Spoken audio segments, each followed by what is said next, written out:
So visibility at night is very important when you're on a little motorcycle like a Honda Grom. You want to be seen, especially when it's wet outside. It's tonight, it's a Friday night, so you know the people are out there hitting the clubs. It's still early, it's like 9:30, but you never know if someone started pre-gaming. It's a little risky on these little bikes. And can we be seen? Let's take a look. Stock headlight, so that's low beams.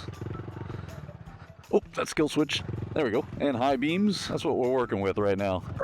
Like, could that Jeep see me? You know, they got a bunch of rubber duckies they got to look through. And I tried to solve this problem by creating my own super duper custom fabricated magical headlight in 2016. But with this headlight came certain problems, like this little guy. That's headlight.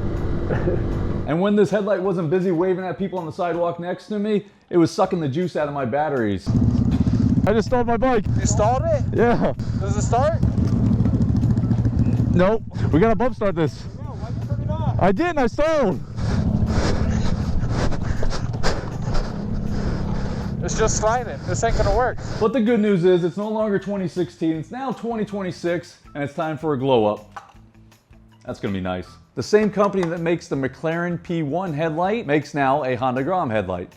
Same, right? We have adaptive technology in a Honda Grom headlight. So when I turn, they got little gyroscopes or something in there, and it's gonna turn with me. Real quick, I'm gonna show you what you got in the box. First off, when you open this guy, if you ever had anything expensive in your hand, you know 9 times out of 10, it's heavy. It feels solid. If it's good enough for a McLaren, I guess it's good enough for a Grom.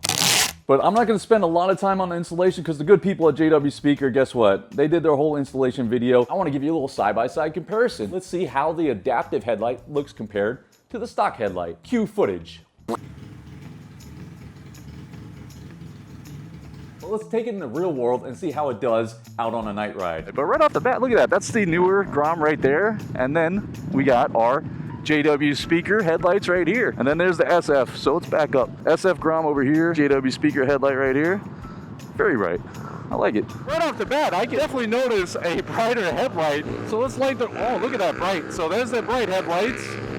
There's the non-bright headlights, just the standard low beams. So low beams is like more of a line, I guess, horizontal line. And then it goes more vertical.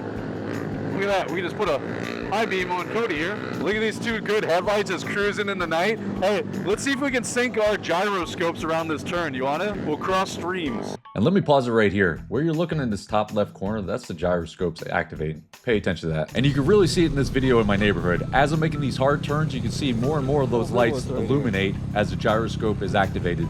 All right, let me stop talking and let me just show you this headlight in a nice cinematic shot sequence. Enjoy.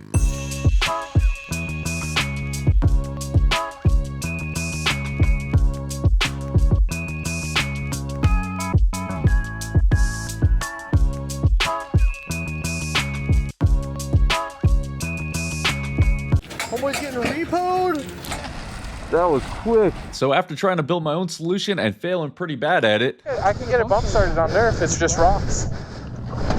yes! We will not die out here! I think I finally found what I was trying to create with JW Speaker's adaptive headlight. If you ride at night and you want more information on this headlight, I posted a link down below. And let me know, is this something that you'd rock on your Honda Grom?